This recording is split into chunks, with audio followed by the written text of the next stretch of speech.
womuzi engekho kwiphepha eright. Ngeke ingane idonse ishonele ubaba idonse ishonele. Enye into engingazi futhi angazi ukuthi siyenqoba kanjani. Ngiyawezwa amakhosi ayashaya. Yebo ashaya kahle kufanele. Inkinga indaba yemali. Thola ubaba bephuza nezingane nje imali. Madoda sisebenzeni kunzima ube leader. Siyadinga ama conferences amadoda. Sikhulume ngokuthi indoda yakhe kanjani ngoba namadoda alimele. Kuyalimaza ungabi namali. Amadoda alimele kunzima ukuba indoda engaprovide, kunzima ukubeka umthetho ungaprovide.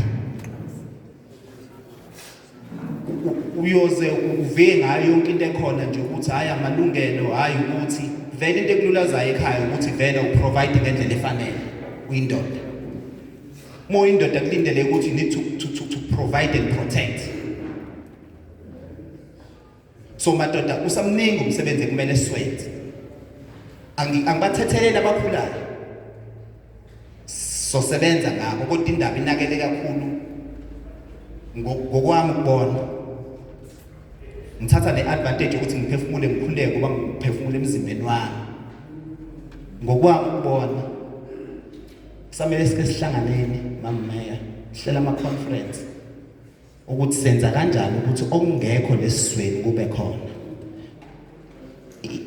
Into elethwa umuntu angaphandle azohlomula la yindaba ingekho la. Uzoze kusuka umuntu wanemanyuso ayilethe la ngiyacabanga Nkosi. Kuzokusuka umuntu wasemanyuswa ayilethe la ingoba kade engekho namadoda angayenza leyo nto leyo la.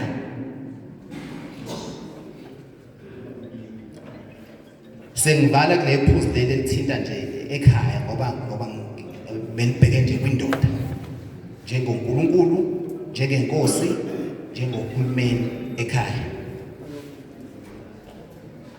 Sengivala ngifuna ukuya kulento ukuthi njengoba uNkulunkulu uyinkosi uhulumeni ekhaya, be careful of what you speak.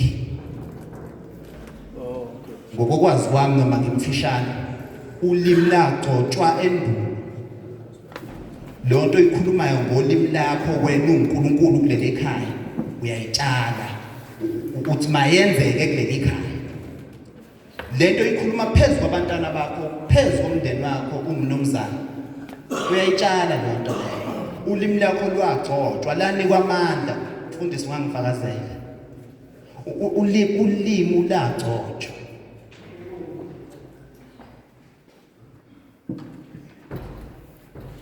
Futhi angikholwa ukuthi ulimi lwendoda lagcotshwa ngokulingana, angazi ngokwencwadi.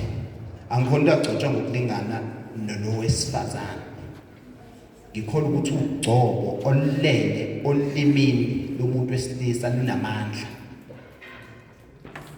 So lonto oyikhulumayo uyayiphilisa. Siqaphela into esizikhulumayo ngoba ziyukuphila.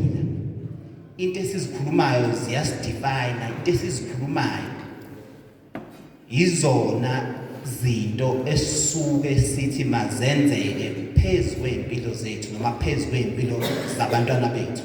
Noma ngathi uyathetha inhlamba yakhe ngaso sonke isikhathi.